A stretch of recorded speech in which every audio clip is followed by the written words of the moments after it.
1990-ndatel tulid sellised mehed nagu Kenneth French ja Eugene Fama, kes avastasid, et oot-oot, et tegelikult see, et sa võtad rohkem riski ja saad rohkem tootlust, seletab ära võib-olla umbes 2/3 sellest tootlusest, mis sa rohkem saad, aga ülejäänud on seal nagu niisugune küsimärk, et seal tihtipeale ei ole nagu seda, 2/3 seost on küll, aga ülejäänud osa ei ole alati korrelatsioonis, et suurem risk võrdub suurema tootlusega.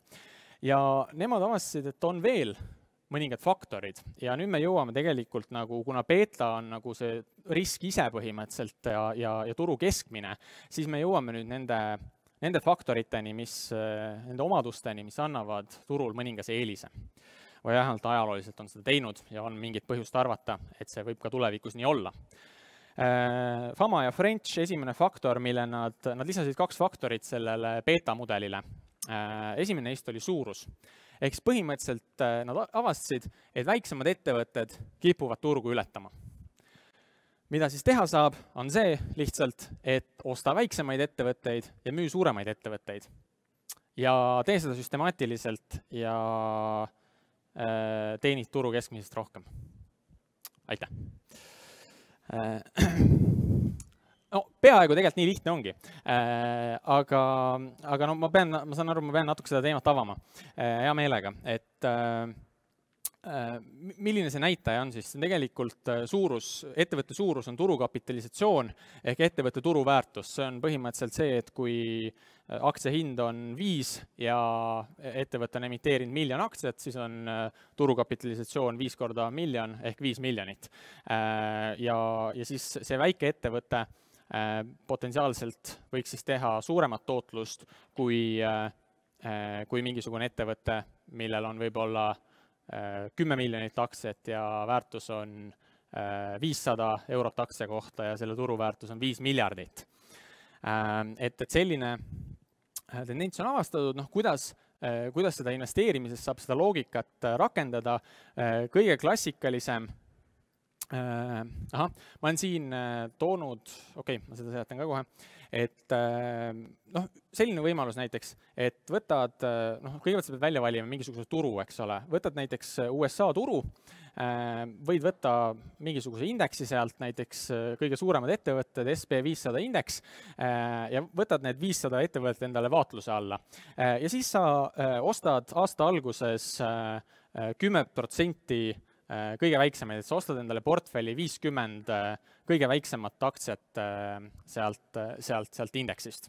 Ja siis näiteks järgmine aasta vaatad üle, võib-olla osad neist on endiselt jäänud 50 kõige väiksema hulka, võib-olla osad on kasvanud suuremaks, siis sa müüd need ära, ostad odavamaid või väiksema turukapitalisatsiooniga asemele.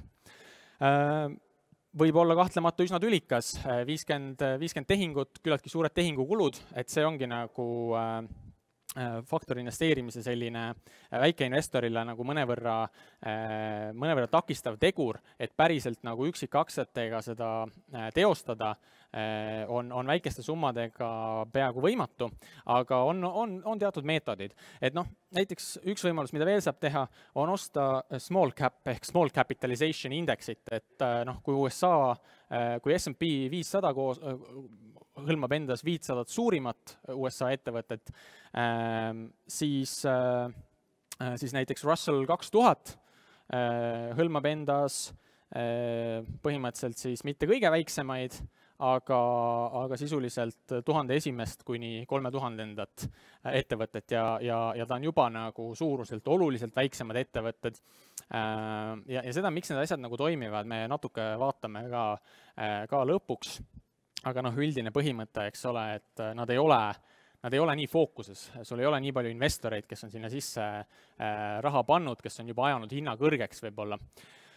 On üks, miks see nagu toimib. Alati loomulikult kõikide faktoritega on see, et sa võid kasutada seda faktorit, et nagu sa vaatad väikseid ettevõtteid näiteks ainult, sa vaatad võib-olla ainult, vaatad S&P 500-st seda 50 väikseimat ja rakendad sellele, mis iganes muud sorti analüüsi sa tahad teha põhimõtteliselt. Et see on nagu iseenesest täiesti lubatud ja ikkagi see omadus, et väike ettevõte kipub olema nagu lõpuks kasumlikum, peab ikkagi paika, aga seal tuleb nagu see mängu, et kui sa võtad nüüd 50 ja nende hulgast valid nagu 1 või 2 välja, siis see ei pruugi nagu välja mängida, see õrn eelis, eks ole, mida see annab. Ma olen siin mõningad sellised graafikud, need graafikud ei ole kõik ühe allikaga ja ei näita kõik nagu täpselt sama asja, aga olen siis koondanud peamiselt Factor Researchilt ja siis Andrew Birkini ja Larry Swedrow raamatust erinevaid andmeid. Kuidas tihtipeale akadeemilises kirjanduses, mis on väga palju analüüsinud, kuidas need asjad töötavad, tavaliselt võetakse niimoodi, et mitte lihtsalt ei osteta kõige väiksemaid, vaid tekitatakse turuneutraalne portfell, ehk siis ostetakse näiteks 10% kõige väiksematest, oletame, et see universum meil on see SP 500, eks ole, ostetakse 50 kõige väiksemat ja müüakse 50 kõige suuremat.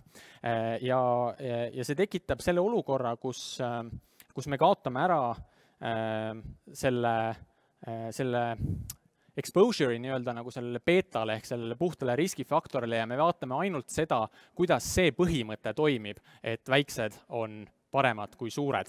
Ehk siis see graafik siin aastast 1926, et see on siis 90-aastane börsi ajalugu umbes, see graafik ei näita nüüd seda, et milline su tulu oleks olnud siis, kui sa oleksid ostnud ainult väikseid ettevõtteid, vaid see on siis, eks ole, vahe tegelikult, et kui me ostame kõige väiksemaid ja samas müüme kõige suuremaid, siis üldistest turu kõikumisest, sellest, kas üldiselt turg läheb üles või alla, seda see nagu ei mõjuta, vaid me näeme siit puhast tendentsi, kas väikestel on eelis suurte ees, eks ole, see on see loogika.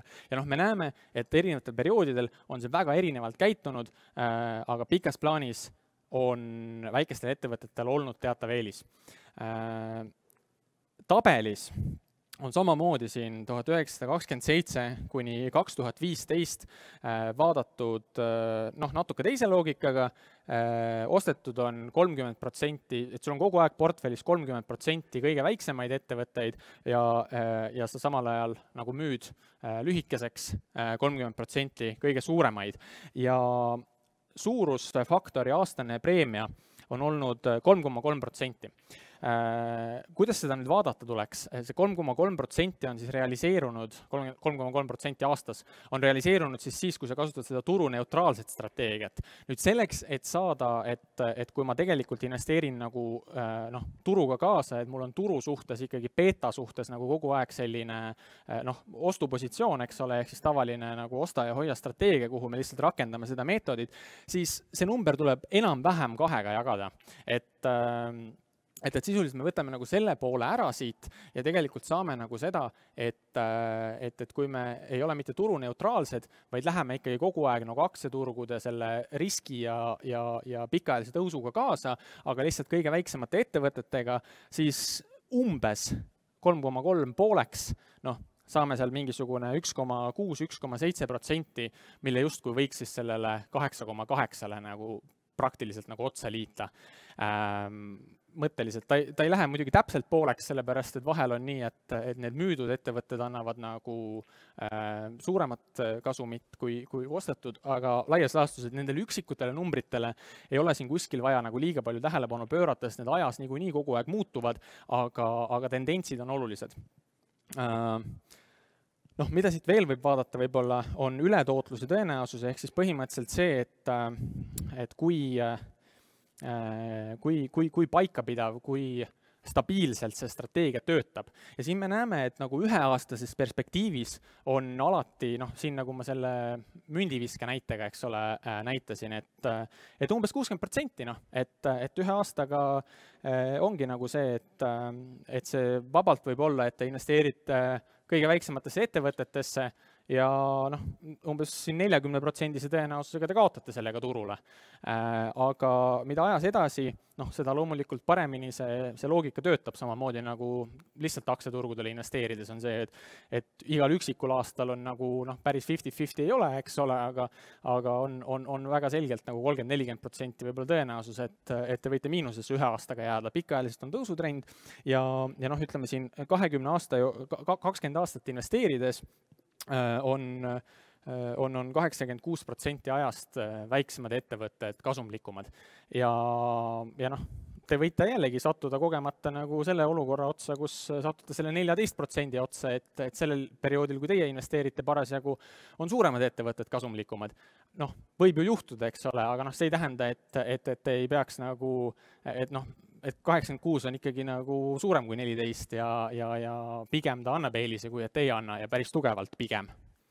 Teine omadus, mille Fama ja French leidsid, et võiksid nagu investorile üle keskmise kasu tuua, oli väärtus ehk value ja see on ilmselt see, millest nagu kõige rohkem üldse kõigist faktoritest ja stiilidest räägitakse. See on see, mida on justkui nagu populariseerinud Warren Buffett või enne seda veel tema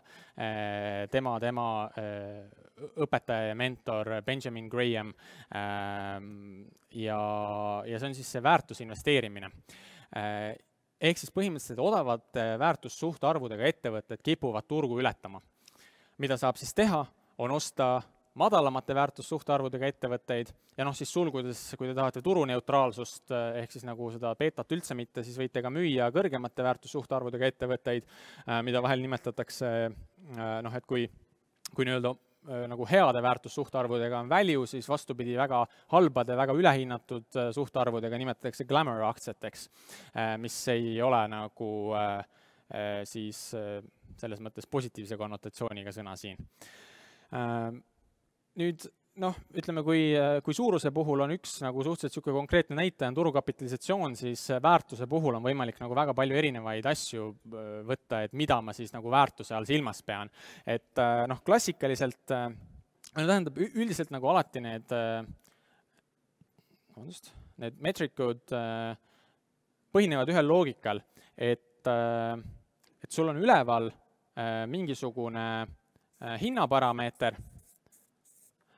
ja all siis mingisugune, ütleme, kas tulu või siis ka mingisugune, ütleme, vara, mille eest sa seda hinda maksad.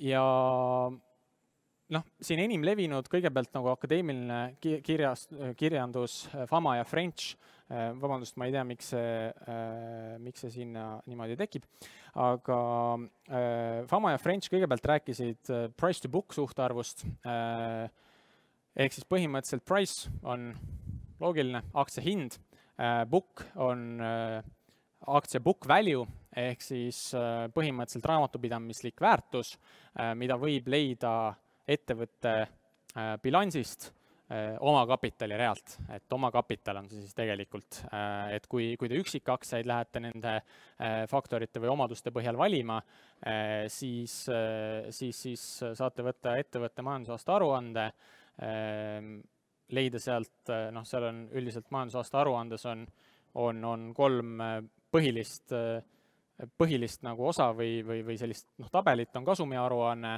bilanss ja rahavoogude aruanne ja põhimõtteliselt need murru nimetajad leiab kõik ühest neist kolmest aruandest ehk price to book. Book on siis põhimõtteliselt raamatupidamislik väärtus ehk oma kapital. Me võime vaadata ka price to earningsit, et olgugi, et algupäraselt on nagu kõige rohkem ajalooliselt kasutatud price to book'i, siis tänapäeval isegi pigem vaadatakse price to earningsit, ehk siis põhimõtteliselt jällegi üleval on hind, all on netokasum, mille leiate kasumi aruande kõige viimaselt realt. Ehk palju sa maksad iga ühiku eest, mis ettevõtte aastas tulu teenib ja noh, siin ongi nagu see, et mida rohkem sa nagu maksad iga tuluühiku eest, selgelt seda ülehinnatum see aktsia on, eks ole, ehk siis mida kõrgem, seda halvem selles mõttes, mida madalam, seda parem.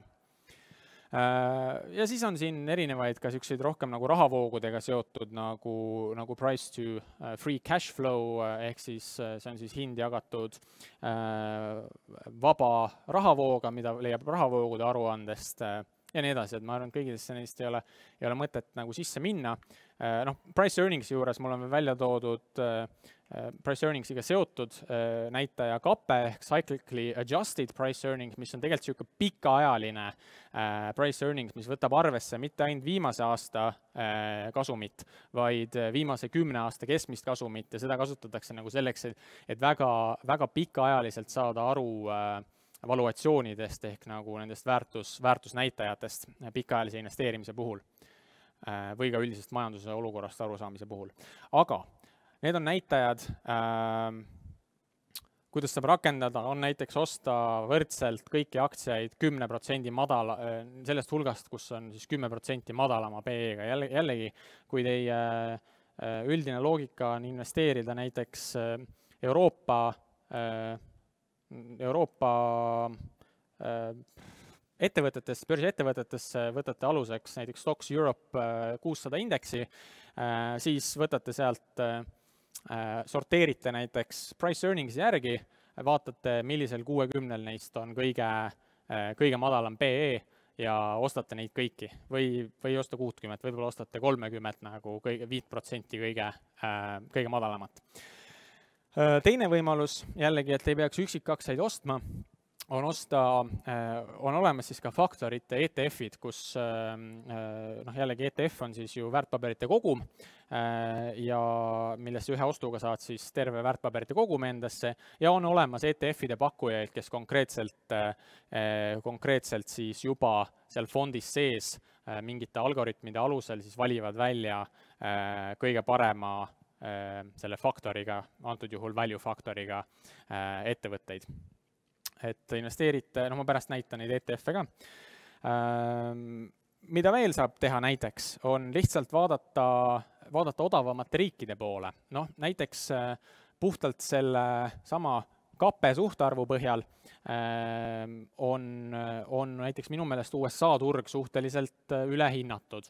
Et see pikaajaline price earnings on USA turul kuskil 30 kandis, mis tähendab põhimõtteliselt seda, et kui ma ostan USA turgu, siis või näiteks USA turu mingit ETF-i, siis 30 aastaga nagu need ettevõtted teenivad nii palju kasumit, kui mul on, kui ma maksin selle eest, samas kui näiteks Venemaal on KAPE kuskil 5 või 6 või 7, et seal on loomulikult nagu hoopis nagu teised riskid ja nii edasi, et kas me sellistele turgudele päris tahame minna, aga see on üks viis, kuidas mina näiteks vaatan, millistes regioonides ma olen suurema kaaluga investeeritud. Ja loomulikult jällegi võite võtta lihtsalt need parema väärtusega, madalamate väärtussuhtarvudega ettevõtete mingi kogumiku, mingi 10-20% neist ja leida sealt endale muude analüüsimeetoditega meelepärased aktsiad. Siin graafikul nüüd võetud Factor Researchi analüüsidest, kus põhimõtteliselt on näidatud, kuidas erinevad suhtarvud on toiminud 2000 kuni 2018 siin. Lillaga kõige all me näeme USA indeksit, ma ei ole päris kindel nüüd, kas see on SP500 või mingi laiapõhjalisem indeks veel, aga sisuliselt me näeme aktsiaindeksit, eks ole, mis on siin, ja see on nüüd absoluut nagu tootlus tegelikult, et mis on siin kõige all ja siis erinevate metoodikatega ostetud 10% ainult sellest indeksist kõige madalama suhtarvuga. Et sinisega, tumesinisega siin on price book, mis just eriti viimasel ajal, siin varasemas ajaloos on ta justkui nagu paremini töötanud, aga just siin viimases ajaloos ei ole nagu nii head tootlust näidanud, kuid on siiski turgu võitnud. Samamoodi on siin helesinisega price earnings, siis veel heledama price earnings on price earnings on siin lõpus, veel heledamaga on price to free cash flow, mis on omadega nagu siia jõudnud, ja rohelisega on veel EV/EBITDA põhjal valitud 10% kõige madalama EV/EBITaga, ja halliga on siis multimeetrik, kus on põhimõtteliselt võrdselt kaalutud kõiki neid väärtussuhtarve ja võetud, mis on nende kokkuvõttes 10% kõige odavamad ja mis on ka lõppkokkuvõttes andnud kõige parema tulemuse. Et ma kindlasti ei tõlgendaks seda graafikut niimoodi, et näiteks helesinine, et price to free cash flow on alati kõige parem. Ei, ta kindlasti ei ole alati kõige parem. Vabalt mingitel perioodidel võib olla price to book kõige parem ja nii edasi. Jällegi, me ei räägi siin nagu, me ei peaks keskenduma absoluutidele, vaid vaatama, millised on need tendentsid ja pigem valima sealt välja nagu mingid tendentsid, mis endale tunduvad loogilised. Aga jah, üldiselt asjade kombineerimine nagu tihtipeale töötab päris hästi. Samasugune tabel siis nagu oli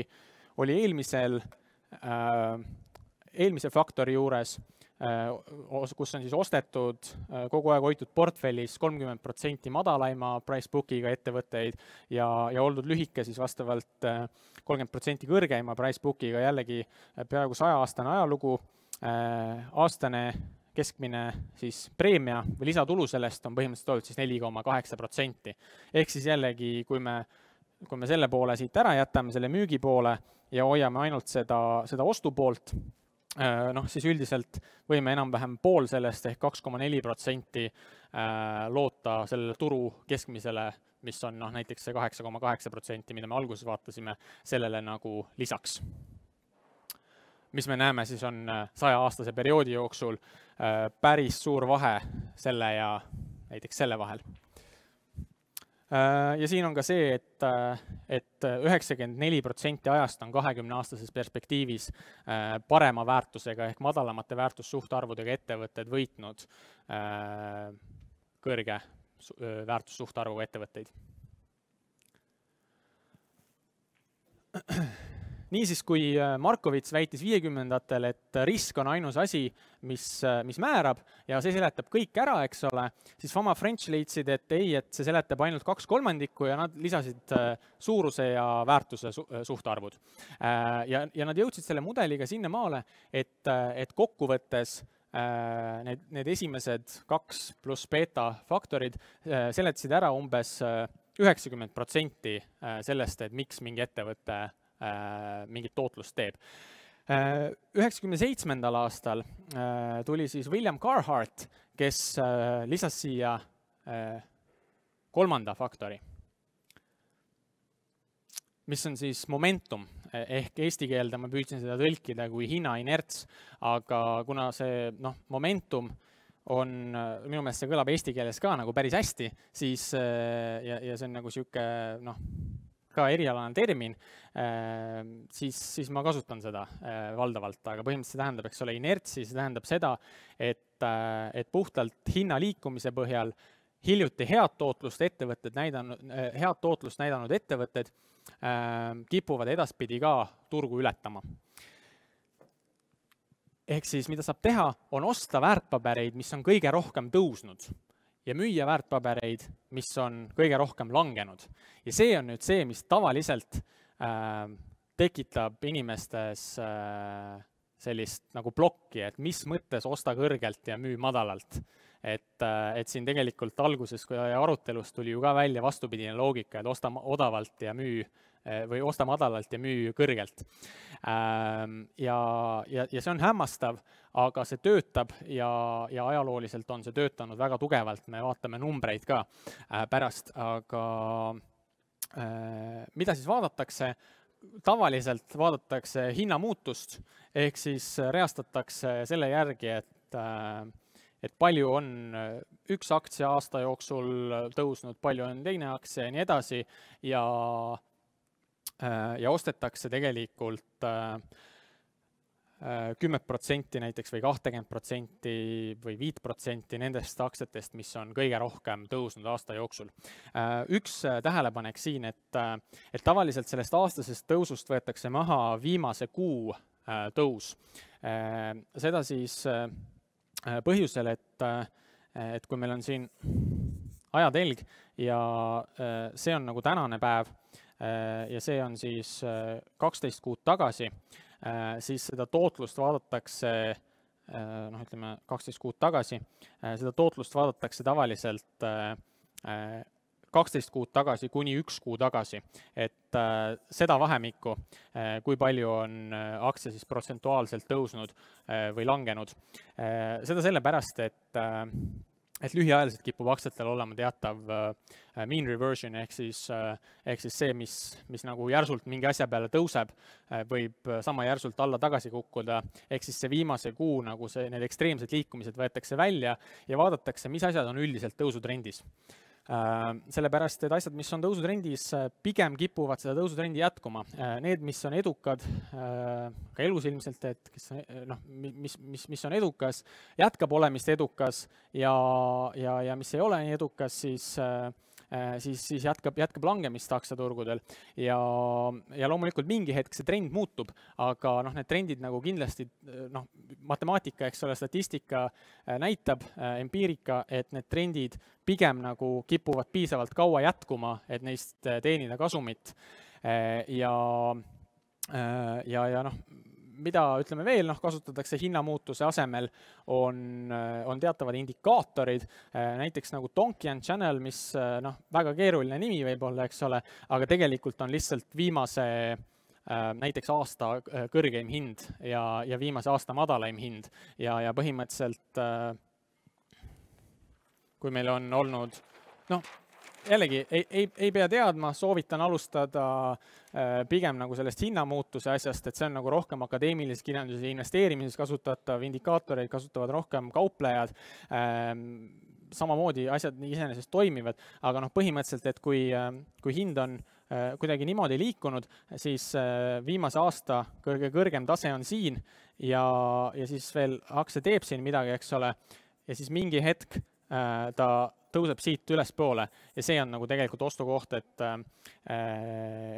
see on nagu klassikaline, kuidas aktsiad nagu tihtipeale käituvad, et tükk aega ei tee mitte midagi, siis toimub mingi suurem liikumine, siis jälle ei toimu mitte midagi, siis toimub võib-olla jälle mingi liikumine, siis ei toimu mitte midagi ja siis me sisuliselt võime tõmmata nagu siia mingisuguse sellise loogika ja siit osta ja siis kuskil kas või siin nagu müüa, et see on nagu Donchian Channeli loogika, lisaks on võimalik see joonistada erinevaid trendijooni ja öelda, et kui, ma ei tea, kas see ei ole ilmselt õige trendijoon siin, aga öelda, et kui hind nagu sellest tasemest kõrgemale tõuseb, siis ma ostan ja kui madal langeb, müün. Kõik need asjad on ajalooliselt pigem töötanud. Ja mitte ainult aktsiate puhul, vaid samamoodi võlakirjade puhul, toorainete puhul, valuutade puhul. Mida saab siis teha? Sellest esimest rääkisime, eks ole. Teisest rääkisime Donchian Channelist põhimõtteliselt. Samamoodi on momentum faktori ETF olemas, millesse saab investeerida ja jällegi saab kasutada seda sama, näiteks saab kasutada sellist loogikat, et te valite võib-olla mingite teiste faktorite põhjal välja, näiteks valite väärtuse põhjal välja kõige nagu odavamad ettevõtted, eks ole, aga odavamad ettevõtted tihtipeale on neil mingi põhjus, eks ole, miks nad on odavad. Tihtipeale on neis ka mingisugust midagi nagu halba, miks nad on nii alla müüdud. Ja siis on võimalik näiteks, te vaatate nagu seda 10% kõige paremate väärtussuhtearvudega ettevõtet, eks ole, ja sealt valite välja need, mis tegelikult on kõige tugevamad olnud. Et nad on endiselt odavad aktsiad, aga need, mis on näidanud tugevust, mis on näidanud kõige positiivsemat hinnamuutust, hinnatrendi viimase aasta jooksul. Siin on üks graafik, mis ei ole väga ilus, aga mida see näitab, on nüüd põhimõtteliselt 10 aasta keskmist tootlust, siis jällegi sellise turuneutraalse momentum portfelli puhul, kus on kogu aeg ostetud 10% suurima tõusuga ettevõtteid ja müüdud 10% kõige väiksema tõusu või siis langusega ettevõtteid. Ja ajalooliselt viimase 100 aasta jooksul on praktiliselt 10% tootlust keskelt läbi see turuneutraalne portfell andnud. Ehk siis põhimõtteliselt, kui me, siin ongi keskmine aastane preemia 9,6, see on põhimõtteliselt peaaegu nagu kõige kõige edukam faktor tegelikult ajalooliselt olnud, et kui me selle enam-vähem pooleks jaotame, saame mingi 4,5 või 5%, mille me justkui võiks nagu turu keskmisele tootlusele veel otsa liita ja teenida nagu lisa. Ja kuna see faktor on nii edukas olnud, siis ühelt poolt nii kui see avaldati, siis justkui tundub nagu on toimunud selle faktori haihtumine ja pigem negatiivseks muutumine ja siin on nagu kaks asja. Esiteks see kukkumine siin paljuski peegeldab tegelikult, kuna see on 10 aasta tootlus ja see kukkumine on siin kuskil ta on põhimõtteliselt nagu 10 aastat edasi sellest hetkest, eks ole. Ehk siis põhimõtteliselt see kõige suurem kukkumine on siin kuskil 98-99 aasta juures. Kui me vaatame sealt 10 aastat edasi, mis juhtus, oli tegelikult täpselt see 2008 majanduskriis, kus turud olid väga hüppeliselt nagu tõusnud ja kui sa tõesti investeerisid sellesse momentum faktorisse sel hetkel, siis sa olidki nagu läinud kaasa väga sellise tõusva turu kõige paremate, kõige edukamate aktsiatega, aga teiselt poolt, kui see asi nagu kokku kukkus, siis võtsid sa ka selgelt sealt nagu kõige negatiivsemat tootlust ja see ei tähenda siis, et sa nagu nüüd pika peale, isegi kui ta jääb siia allapoole nulli, see ei tähenda, et sa päriselt nagu negatiivset tootlust teenid, sellepärast et jällegi, et see on nagu turuneutraalne, et kui me selle müügipoole ära võtame ja lihtsalt lähme nagu beetaga kaasa, aga kasutame seda faktorit, siis lihtsalt halvimal juhul me võime nagu turule alla jääda natukene. Et üks asi on see, et siin oli see majanduskriis, mis mõjus tõesti momentum faktori aktsiatele väga halvasti. Ja teine asi on see, et kuna see faktor on olnud ajalooliselt üks edukamaid, siis tõesti pärast avaldamist paljud said aisuninna sellest ja hakkasid seda nagu ära kasutama ja alati, kui sa finantsturgudel nagu mingisugust eelist nagu väga palju ära kasutad, siis see eelis kaob sellepärast, et kui kõik ostavad nagu neid ettevõtteid, mis on siin punktis, siis sa tegelikult päriselt nagu ei saa seda punkti kätte, vaid hinnad nagu korrigeeruvad kiiremini ja see eelis kaob ära. Aga sellele vaatamata on kõikide 20-aastaste perioodide jooksul olnud, mis ajaloo jooksul on rekorditud, on ettevõtted, mis on tõusnud rohkem, võitnud ettevõtteid, mis on kehvemat tootlust näidanud. Ja standardhälvet me eelmistel graafikutel ei vaadanud, aga see ligi 16%, mis on siis kõikuvuse ulatus, näitab ka tegelikult, see on üks suuremaid, et see näitab ka seda, et jah, et sellel momentum faktoril on olnud hea tootlus, aga see on tulnud ka suurte kõikumiste hinnaga. Neljas faktor on siis kvaliteet. Ja väidab lihtsalt seda, et tugevamate finantsidega ettevõtted kipuvad turgu ületama. Põhimõtteliselt hästi loogiline, palju loogilisem kui eelmine võib-olla. Mida sa saad teha, on osta siis tavaliselt, mida kvaliteet tähendab, üks asi on kasumlikkus ja teine asi on ütleme, finantsstabiilsus, mida väljendab sisuliselt võlakoorem, et kui hästi ta suudab nagu võlga teenindada ja kui mingi probleem tekib, et ta siis ei ole sunnitud nagu maksma kogu oma raha nagu võlaks ära ja olema pankrotis põhimõtteliselt. Et osta kasumlikumaid ja madalama võlakoormusega ettevõtteid ja vastupidi siis müü teist poolt. Näitajad klassikaliselt kõige rohkem jällegi akadeemilises kirjanduses ja selles taustas on kasutatud brutomarginaali. Brutomarginaal on siis tegelikult see kõige esimene kasumi rida, mis on kasumi aruandes, et kui meil on kõige üleval, eks ole, müügikäive, et müün 100 õuna, küsin iga õuna eest 10 euri tükk, sest ma ei tea, ma saan, siis teenin 1000 eurot ja või ütleme, ma müün veits rohkem õunu, et ma siis teenin 1 000 000 eurot. Ja siis nende õunade kättesaamiseks ma olen ise need kuskilt ostnud ja siis põhimõtteliselt on see müügikuluks nimetatakse, kui te vaatate mingeid rahvusvahelisi allikaid inglise keeles, siis tihtipeale on see cost of goods sold, aga põhimõtteliselt on siis see, et ma ostsin need õunad ise nagu 9 miljoniga ja esimene kasumirida on siin brutokasum ehk gross margin või gross profit põhimõtteliselt, mis on siis, vabandust, nüüd läks natuke metsa, jah. No teeme siis nii, et on 10 miljonit ja Lähme suuremaks. Ja teenisime 1 miljon kasumit. No numbreid ma ei tunne väga hästi, jah. Aga teenisime 1 miljoni brutokasumit ja see brutokasumi marginaal on siis 1 jagatud 10-ga ehk käibega põhimõtteliselt ja see marginaal on meil siis 10% ja nüüd me võime hakata ettevõtteid võrdlema omavahel, et kes teenib 10% brutomarginaali, kes teenib 2%, kes teenib 30% ja üldiselt siis ettevõtted, mis teenivad kõrgemat brutomarginaali, on olnud investorile tulusamad. Ja siia me võime tegelikult võtta mitmeid kasumiridu, me võime võtta ärikasumi, me võime võtta põhimõtteliselt ka netokasumi, aga mul ei ole nagu nii häid tõendeid, et need nagu töötavad, aga põhimõtteliselt on neid testitud ühte ja teistpidi ja ükskõik, kuidas sa seda defineerid, siis see loogika ikkagi kehtib. On võimalik vaadata ka return on equity't, mis on siis põhimõtteliselt puhas tulu rentaablus eesti keeles.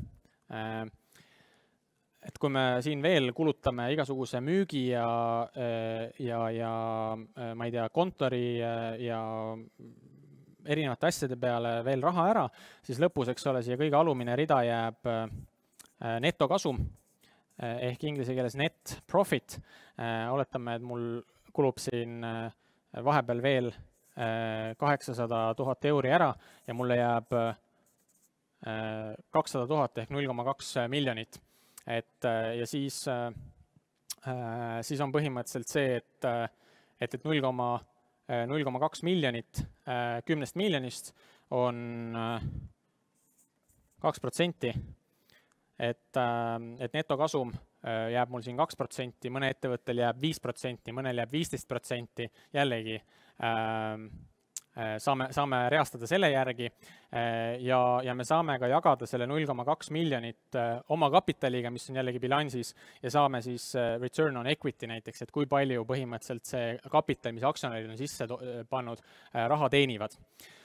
Et need on nagu 2 sellist kasumi näitajat ja siis saab ka võtta sellise puhta nagu kvaliteedi näitaja, võlanäitaja, mis on siis debt to equity ehk põhimõtteliselt lihtsalt võlakohustused jagatud oma kapitaliga ehk kui palju on ettevõte sisuliselt kaasanud võimendust. Ja see loogika on nagu ka selles, et üldiselt suurema võimendusega ettevõtted kipuvad turule alla jääma, maksavad liiga palju ära võib-olla intressideks, võib-olla nad võtavad liiga palju riske ja ei suuda raskel ajal toime tulla, langevad negatiivsesse tootlusesse ja nii edasi. Mida me võime teha, on näiteks osta võrdselt jällegi 10% kõige kõrgema return on equity'ga aktsiaid. Me võime osta quality factor ETF-i või rakendada jällegi näiteks seda meetodit, et me valime välja mingi 10% kõige kvaliteetsemaid aktsiaid ja siis rakendame neile muid meetodeid, et eriti hästi näiteks on toiminud nagu see, et me võtame nagu väga kvaliteetsed ettevõtted, mis on kasumlikud ja ei ole võlaga ülekoormatud ja me valime veel neist välja need, mis on nii-öelda nagu odavad ka, et siis me nagu teame, et see odavus ei tulene nagu kehvusest, vaid see ongi lihtsalt nagu odav ja hea põhimõtteliselt. Et see on ka nagu statistiliselt hästi töötanud. Siin on nüüd seekord on võetud siis jällegi ostetud 10% kõrgeima, müüdud 10% madalaima roega ja siin on erinevatel turgudel see nagu näha, et kui palju on siis raha teenitud, see on siis algab $1000 ja ja noh, põhimõtteliselt siin Euroopa helesinisega on näidanud tootlust, USA tumesinisega on ületanud turgu ja noh, need on jällegi turuneutraalsed portfellid, ehk näitavad, kui palju turgu on ületatud ja Jaapan jäänud vist mõnevõrra, no enam-vähem olnud turuga samal tasemel lõpuks. Et kokkuvõtte tabel, aastane preemia on olnud 3,8% keskmiselt, kui me investeerime kasumlikumasse ettevõtetesse ja müüme siis väiksema kasumlikkusega, et jällegi, et enam-vähem võib mõttes nagu poolega jagada, et aru saada, palju see võib-olla lisatulu annab mu tavalisele aktsiaportfellile, kui ma aktsiaportfelli ei võta mitte indeksit, vaid jällegi ainult kõige kasumlikumad ettevõtteid. Jällegi ka nagu 10 aasta perspektiivis on see eelise andnud 89% ajast, 20 aasta perspektiivis 96% ajast. Alati ei tööta. 10 aastat võite investeerida ja jääda selle loogikaga loomulikult miinusesse või noh, ütleme selles mõttes turule alla, aga 89% on parem kui 11% selle peale panustada. Need esimesed 4 olid sellised peamised, neid on kõige rohkem kindlasti käsitletud. Ma toon siia 2 tükki veel, et üks on selline tendents, mis on leitud, et madalama hinna kõikumisega ettevõtted, stabiilsemad ettevõtted, nagu hinna poolest stabiilsemad ettevõtted kipuvad turgu ületama, mis mingis mõttes läheb nagu justkui täielikult selle beta loogika vastu, et suurem risk, suurem tootlus, aga millegipärast see on olnud nii. Ja noh, mida siis teha saada, on põhimõtteliselt osta madala volatiilsusega aktsiaid ja eelkõige vältida kõrge volatiilsusega aktsiaid, et see on nagu kõige olulisem moment selle juures, näitan graafiku peal ka. Milliseid näitajaid vaadatakse? Kindlasti kõige klassikalisemalt standardhälvet, mis on siis protsentuaalne keskmine aastane muutus, kas ülespoole või allapoole. Vaadatakse ka beetat, mida me seal selle algupärase faktori juures nii-öelda vaatasime, ehk siis nagu, et kas aktsiad on turuga võrreldes, et kui turg on 1 indeks ja siis kas aktsia on nagu üle 1, ehk siis volatiilsem kui turg või alla 1, ehk siis vähem volatiilsem kui turg. Noh, võimalik vaadata ka average true range'i, ma sellesse praegu ei lähe, see on lihtsalt teine meetod, kuidas standardhälvet põhimõtteliselt vaadata. Noh, võtta näiteks 20% madalaimate aktsiate hulgast ja ostad neid kõiki, nagu ikka, või 10%, 5%. Võib-olla siin, mida veel nagu selle faktori juures, nagu ma rõhutasin, et siin väldi just kõrge volatiilsusega aktsiaid, et jätta aktsiate valikust välja need kõige suurema kõikuvusega aktsiad, et seal nagu kipub olema eufooriat väga palju, seal kipub olema üle haipi väga palju ja parem on neid vältida.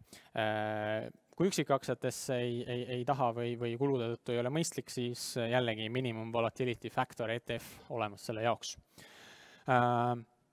Siin on jagatud 10 detsiili aktsiad, ehk siis 10% kõige madalama beetaga, kõige madalama kõikuvusega, ehk siis kõige paremad selle faktori mõttes ja niimoodi siis 20%, noh ütleme siis 11 kuni 20%, 21 kuni 30% ja nii edasi. Siin on siis kõige kõrgema 10% kõige kõrgema beetaga ehk kõige kõrgema kõikuvusega aktsiatest ja siin on lihtsalt näidatud nagu põhimõtteliselt, et kui palju need nagu turgu löövad või turule kaotavad nii USA aktsiate kui ka muude rahvusvaheliste aktsiate puhul ja noh, okei, et siin on nagu see kalle on ka olemas, aga eriti teravalt on nagu see, et kui te võtate neid top 10 või 20% kõige suurema kõikuvusega asju, siis nagu see on üldiselt näidanud, et on kõige kindel viis, kuidas nagu turule kaotada. Et need on tihtipeale just need kõige ägedamad ja need, kus tunduvad nagu, et on hästi suur tulupotentsiaal ja väga väiksel osal neist ongi, aga väga suurel osal neist ei ole.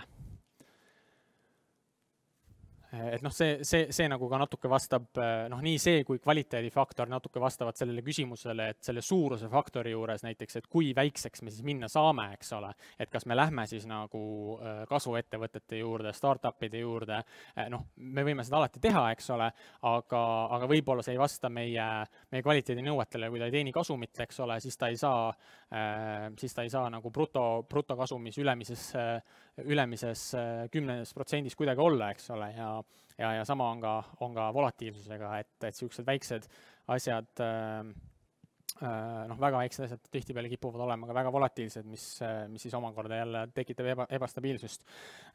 Mul on siin jah, seda nii pikk tabel ei ole, aga põhimõtteliselt on ka päris suur aastane preemia olnud 8,4%, ehk siis jällegi, kui te ainult võtate nagu noh, neid kas 50% vaatate ainult kõige väiksema volatiilsusega või kuskilt siit, et siis umbes pool sellest võib saada turutootlusele lisaks.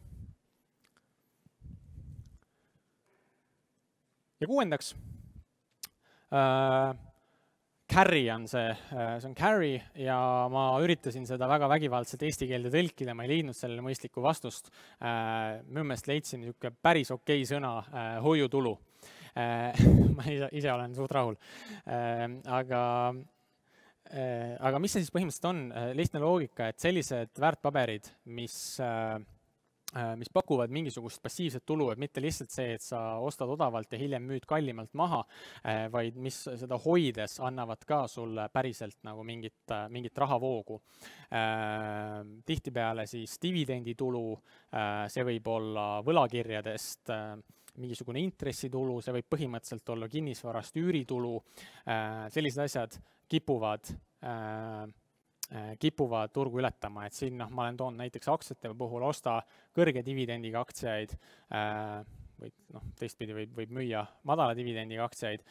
Mõningad näitajad ongi siis näiteks dividendi tootlusprotsent, et kui ma saan eurose aktsia pealt iga aasta 5 senti dividendi, siis on 5% dividendi tootlus, ma võin seda võrrelda teiste aktsiatega ja valida sealt välja mingid sellised, mis annavad kõrget dividenditulu. See võib olla võlakirjade või mingi võlainstrumendi puhul intressitulu või üüritulu. Jällegi võimalik osta siis 10% nendest, mis maksavad kõige rohkem dividende. On olemas ka selline ETF nagu Dividend Aristocrats, mis koondab endas kõige suuremaid, kõige stabiilsema dividendi ajalooga ettevõtteid. Seal on ettevõtted, mis on 20 aastat järjest, kõik ettevõtted on 20 aastat järjest kas hoidnud või kasvatanud iga aasta dividendi ja nende ettevõtete jaoks on põhimõtteliselt nagu, nad teevad mida iganes enne seda, kui nad vähendavad oma dividendi, et nad teevad, ma ei tea, seal töötajates kärpeid, vähendavad muud moodi kulusid, leiavad kuidagi mingit nagu rahastust, mis iganes, et nende jaoks on see nagu auasi ja see on see, miks paljud investorid on nendesse investeeritud. Seal võib olla nagu üpris kindel, et kindlasti nagu enamik neist jätkab dividendi maksmist ka üsna raskel ajal. Siia ma olen siis jällegi niisuguse pildi pannud, et 89. aastast S&P 500 indeks, see on siis indeks koos dividendidega ja siis Dividend Aristocrats aktsiad koos dividendidega. Jällegi on viimase 30 aasta jooksul päris korralikult turgu ületanud. Klassikaline tabel näitab, ajalugu on küll natuke lühem siin, et ei ole 1926. aastast, vaid on 88. aastast, aga on ka dividendiettevõtted väga tugevalt ületanud siis turgu. Ja siin me ei ole varem vist 100%, Momentumi puhul vist siin nägime, aga põhimõtteliselt 10 aasta perspektiivis ei ole kunagi kõrge carry'ga ettevõtted kaotanud väga madala carry'ga ettevõtetele.